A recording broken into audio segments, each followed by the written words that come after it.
Welcome to Guide Guru. We hope this video helps. In this video, I will show how to change 2017 Honda Accord air filter, easy method.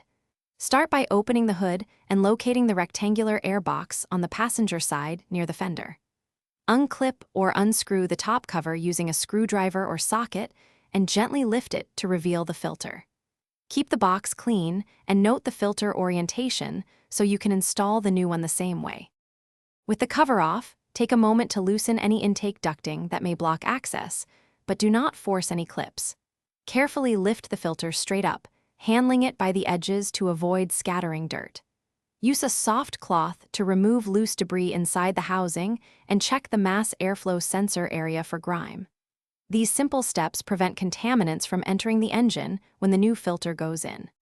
Install the replacement by matching its shape and arrow or orientation markings to the housing, then press it evenly into place so the seal sits flush.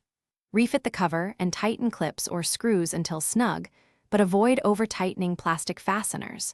Reconnect any intake ducts and give the area a final check for tools or rags.